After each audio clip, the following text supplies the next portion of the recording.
There was a big event a few months ago that completely changed how I think about the spiritual world and what is good and evil. My name is Isabella Simmons, and I'm 38 years old. I work as a trauma nurse in a busy emergency room in Los Angeles. I've been married to David for years, and our daughter Maya is 6 years old. It was Friday night, and I was working the night shift in the emergency room. There had been a multi-car accident on the freeway, and people were quickly coming in hurt. I was helping a very sick patient when another ambulance arrived. As I rushed to help the new patient, I slipped on a pool of blood on the floor and fell backward, hitting my head hard on the corner of a metal supply card. The last thing I remember is how painful it was and how worried my co-workers were. I later learned that I had suffered a severe traumatic brain injury. My brain swelled up a lot after the impact, so I had to go through emergency surgery right away. During the surgery, my heart stopped for almost minutes before the doctors were able to start beating again. But during those minutes, I went through something I could never have imagined. Something that changed. It's hard to describe, but I'll do my best. The first thing I remember is a deep sense of peace. The pain and chaos of the emergency room went away, and I felt like I was floating on air. I was in a place of unimaginable beauty and light, and I felt drawn to a bright light that was unlike anything I've ever seen. It was brighter than the sun, but it wasn't harsh or blinding. It gave off warmth. As I looked around, I saw a figure coming toward me. As it got closer, I realized it was Jesus. I know that sounds crazy, but I had no doubt in my mind that he was who he said he was. His presence was filled with love and wisdom in a way that's hard to explain. He greeted me by name and said, "You've arrived earlier than expected, but there's something important I need to show you before you go." I was speechless in his presence, but I managed to ask, "Are you not going to stay?" Jesus asked with a soft smile. "Not yet, Isabella. Your work on earth isn't done. But what I'm about to show you will help you understand the true nature of the battle you're part of." Jesus made it clear that this was only a short visit. Suddenly, the scene around us changed. We were no longer in that place of peace and light. We were in what I can only describe as heaven, but it was so much more beautiful and glorious than our world. They were all singing praises and giving off light. The music was unlike anything I've ever heard on earth. It sounded like joy and love had been turned into sound. Jesus pointed out one angel in particular. It was more beautiful and radiant than the others. Its light shone brighter, and its voice led the heavenly choir in the most beautiful harmony. Jesus told me, "This is Lucifer as he used to be. Watch carefully, because few people have ever seen what I'm about to show you."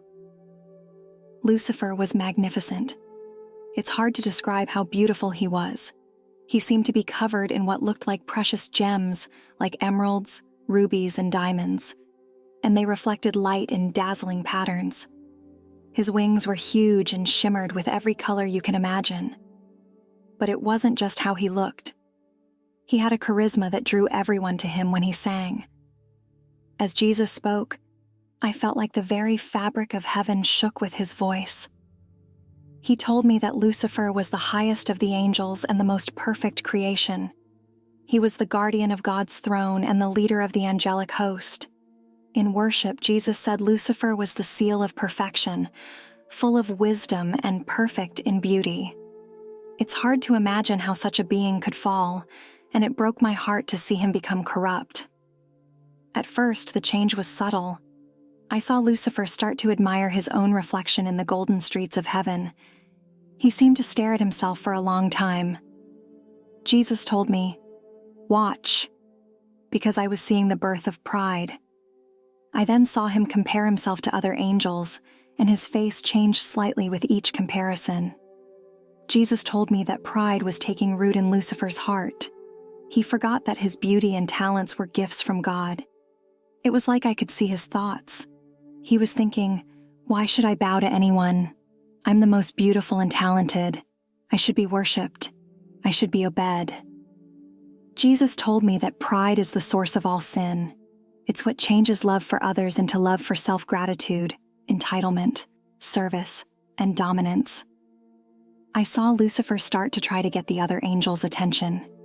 He would make his songs and movements more complicated, as if he were performing for an audience instead of leading worship. I also saw him start to whisper to other angels. Jesus told me that Lucifer is sowing doubt by suggesting that God is keeping something from the angels that they deserve more. A lot of the other angels were swayed by his words, like, "Don't you think we deserve more? We're so powerful and beautiful. Why should we worship God? Why can't we be gods ourselves?" I could see confusion and doubt spreading among the angels. Some fought back, but others were drawn in by Lucifer's vision of equality with God. Jesus told me that free will is like a double-edged sword. It can lead to love and devotion, but it can also lead to rejection and rebellion. It was shocking to see how well he was being used to turn other angels against God. Lucifer was very convincing and charismatic. He would ask questions that seemed innocent at first, but were really meant to make people unhappy. For example, he would ask, "Have you ever thought about why God keeps the tree of knowledge for himself? Don't you think we deserve to have that knowledge too? Or, why should we bow to humans? Aren't we greater than they are?" One of the most profound parts of the vision was seeing how sad God was. Jesus told me that our Father's heart is breaking because he loves Lucifer and all the angels so much, but love requires free will. Everyone, even in heaven, has the choice to love and obey God or not. I saw God reach out to Lucifer many times, giving him chances to change his mind, but Lucifer's pride kept him from doing so each time. I saw Lucifer gather his followers. About a third of the angels seemed to have changed their minds because of his arguments. He stood in front of God's throne and said, "I will ascend above the tops of the clouds. I will make myself like the Most High." As soon as he said those words, there was a big change. The light that had been coming from Lucifer started to fade, and I could see darkness creeping into his being. Then there was a bright flash, and Michael, another archangel, appeared with a group of loyal angels. Jesus said, "Now there was war in heaven." The war in heaven was unlike any battle I could have imagined. There were no physical weapons, but I saw streams of light clashing with encroaching darkness. The loyal angels led by Michael were pushing back Lucifer and his followers. But what broke my heart was seeing Lucifer and the rebellious angels change as they fought against God's will. Their forms started to twist and corrupt, and their once beautiful light was being eaten up by darkness. Took Lucifer and his followers to the edge of heaven, and then, in an instant I'll never forget, they were thrown out. I saw Lucifer fall like a star being thrown from the sky. He showed me that God wanted a real relationship with his creation, giving all beings, including Luce Lurker, the real chance to choose evil was the price of free will, Jesus said. Our Father knew the price when he gave this gift. He knew it would cause unimaginable pain, even the death of his own son.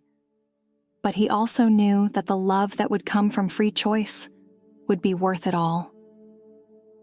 This was one of the most mind-blowing parts of my vision. Jesus taught me that God's plan was much bigger and more beautiful than just stopping evil. He let the rebellion happen because he had a plan to bring about an even greater good. Through it, I saw how this plan was playing out in history and how God was working to change the very nature of creation through this battle with evil. The end goal wasn't just to defeat Satan, but to raise up beings who had faced evil and chosen good, who knew the cost of love and freely chose it. Jesus also told me that through this struggle, humans have the chance to grow into something that not even angels fully understand. As a result, I now see our lives on earth as a crucible, a place where we're being refined and changed. Every choice we make and every struggle we face is a chance to grow in love and become more like Christ. I also understood better why God doesn't just get rid of evil right away. He's playing a long game, so to speak. The goal isn't just to destroy evil, but to create beings who have faced evil, seen how empty it is, and freely chosen love instead. The idea of eternal punishment or hell was one of the hardest parts of my vision to understand. Jesus showed me that hell isn't so much a place that God sends people to, but a state of being that comes from rejecting love and choosing self-centeredness. I saw how Lucifer's choice to reject God led to a kind of self-imposed exile. The darkness that consumed him wasn't something that was done to him from the source of all light and love. Jesus said that what you call hell is the final permanent state of people who, like Lucifer, choose self-love over love in the end. It's not a punishment from God. It's the natural result of their choices. Jesus gave me a complicated answer when I asked if Lucifer or the fallen angels could be saved. He showed me that the offer of salvation is always open because God's love never ends. But because angels are different from humans, once they make a choice, it's final in a way that ours aren't. Jesus said that angels, including Lucifer, made their choices knowing everything there was to know. They weren't fooled or acting out of ignorance. Their rejection of love was absolute and couldn't be undone by their nature. As long as we live, there is still a chance for redemption. Jesus showed me that every person's life is a series of choices that lead either to or away from love. The final judgment is really the revelation of the choice we've been making the whole time. I didn't expect it to be this easy or that hard to resist temptation and avoid Lucifer's fate. It's important to work on being humble and loving others. Pride led to Lucifer's downfall and is still his main weapon against us. Jesus taught me that being truly humble doesn't mean thinking less of myself, but rather recognizing our dependence on God and our connection with others. It means being thankful for what we have, instead of being angry about what we don't have. Love, on the other hand, makes us less self-centered when we focus on loving God and others.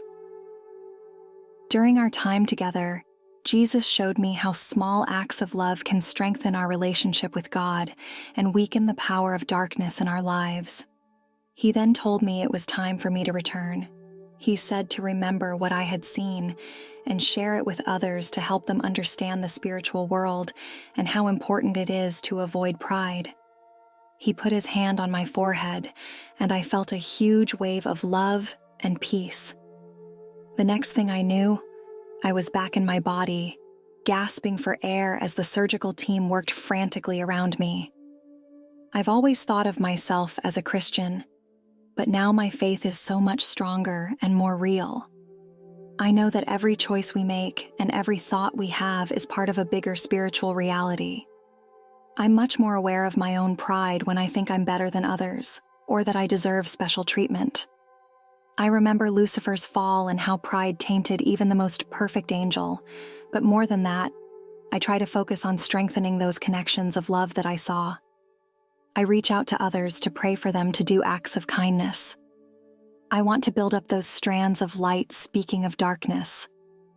Seeing Lucifer's fall helped me understand Satan's methods better. Just like in heaven, Satan often works by sneaky lies.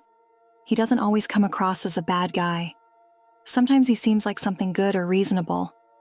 I saw how patient and smart he can be in heaven. He worked slowly, sowing doubt and dissatisfaction over time. As he fell, the last of his angelic beauty burned off, and he turned into a dark creature. Satan, the enemy Jesus told me. You just saw how the great dragon, that ancient serpent known as the devil and Satan, the world's liar, was thrown down. Jesus then told me, I've shown you this for several reasons. First, I want you to understand the true nature of evil. Satan wasn't born evil. He chose to reject love and embrace pride. He then said, Second, I want you to understand the power of free will, even the most perfect. If given the chance, every being can make the wrong choice. This is why faith, humility, and love are so important. Finally, Jesus told me, I want you to see what happens when you are proud. Pride is the root of all sin, and it can ruin even the most beautiful things my Father made. He then led me to what looked like the edge of heaven, where I could see the earth below. What amazed me was that I could see thin lines of light connecting people to heaven and to each other. Then Jesus showed me how Lucifer's fall changed the earth. I saw darkness spreading around the world, and I could see thin, dark tendrils trying to catch on to people. Jesus told me that these were the enemy's works. Temptation, doubt, and fear were all trying to keep people from God and from each other. But then he showed me something beautiful. Strands of light connecting people to heaven and to each other. Jesus said these are the connections of love. Every act of kindness, every prayer meeting, and every worship service strengthen these connections. What I saw was like a wave of darkness spreading across the earth after Lucifer and his followers were thrown out of heaven. It was like the rebellion had let evil into the real world. I saw how this darkness often tried to attach itself to people. In subtle ways, a whispered doubt here, a temptation there, but I also saw how human choices could either strengthen or weaken these dark influences. Jesus explained to me that this is the essence of spiritual warfare, not some grand cosmic battle, but the small choices we make every day to either align ourselves with God's love or give in to selfishness and pride. How we can protect ourselves from these dark influences is simpler than you might think. The key is to cultivate humility and love. Pride is what caused Lucifer's fall, and it's still his main weapon against us. By choosing humility, recognizing our dependence on God and our interconnectedness with others, we close the door to many of Satan's tactics. Actively choosing to love others and do good strengthens our connection to God and to each other. I saw how these acts of love created strands of light that the darkness couldn't penetrate. Prayer is also crucial. It's not just about asking for things, but about aligning our will with God's and strengthening our relationship with Him. I did observe the angels who remained faithful, and it was truly inspiring. What struck me most was their unwavering focus on God. While Lucifer and his followers became more focused on themselves, the loyal angels stayed focused on their true purpose and source of beauty. Jesus told me that these angels were true examples of humility because they knew that all of their gifts from God were not things to brag about. When Lucifer tried to tempt them with promises of more power or knowledge, they responded with gratitude for what they already had. I also noticed that the loyal angels seemed to have a deeper understanding of love. They found joy in serving God and each other instead of seeking attention or status. This selfless love protected them from Lucifer's attempts to appeal to pride and self-interest. Jesus showed me glimpses of how these angels interact with our world. They act as messengers and protectors, often in ways we can't see. I saw them strengthening the lines of light that connect people to God and each other. What amazed me was how much they loved people, even though they were much stronger and smarter than us. They didn't look down on or hurry people, and instead seemed to enjoy every little step of our spiritual growth. Jesus told me that these faithful ones know how important free will is and respect the journey each person must take, offering guidance but never controlling your vision. It broke my heart to see Jesus show me how Lucifer's rebellion sent ripples through all of creation, bringing death and decay where there had once been only life and growth. All of creation was changed when sin entered the world. This is why natural disasters happen and animals hurt each other. But even in this, I saw hope.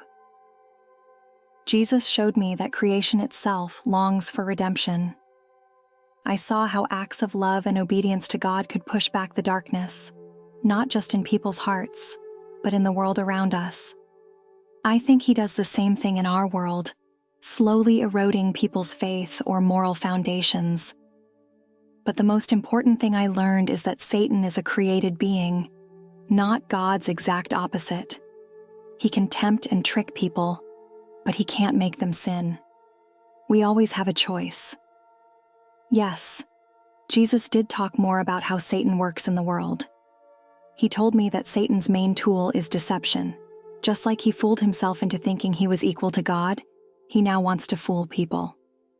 Jesus showed me how Satan and his fallen angels, who are now demons, twist the truth to make bad things look good and good things look bad. They tell lies, stir up pride and anger, and try to turn people away from God and each other. I saw moments in human history when pride, greed, and the desire for power led to terrible crimes. But I also saw how acts of love, sacrifice, and faith fought back against the darkness. Jesus told me that the battle you saw in heaven is still going on earth, but not with swords and armies from heaven, but in the hearts and minds of all people. Jesus did show me glimpses of the future, but he made it clear that these were possibilities, not set events. His explanation of the future is based on the choices people make in response to God's love. I understood that the ultimate goal of history is for everything to be made right with God, but the way there could be slow and peaceful, or it could be full of chaos and pain, depending on what people choose. You can be sure that love will win in the end, but the path you take there is up to your free choices as my children. Each act of love speeds up the day when everything will be made new. I did see glimpses of these events, but they were more mental than physical. I saw Christ's return more as an opening of reality, as if the spiritual realm suddenly became visible to everyone, showing what everything was really like. For me, the judgment wasn't like a trial in the usual sense. Instead, it was more like a final showing of each person's true nature, shaped by the choices they had made throughout their lives. Those who had grown in love and connection naturally gravitated toward God, while those who had chosen self-centeredness couldn't handle the brightness of divine love. Jesus told me that the judgment is not something I force on people, but the final result of their choice to accept love or reject it. I learned that true, humble love is the most powerful force in the universe. It's what keeps everything together and gives life meaning. Lucifer fell because he turned away from love and toward himself. We rise when we turn toward love and away from ourselves. I also learned that every choice matters. We're all part of a cosmic drama that's bigger than we can imagine, but we don't have to do big things to be a part of it. Making small choices every day to love, be kind, and choose humility over pride is how we align ourselves with God's plans. Finally, I learned that no matter how bad things look, love will win in the end, not through force or coercion, but through the free choices of those who know love's supreme value. We can all be a part of that victory by weaving threads of light into the tapestry of creation.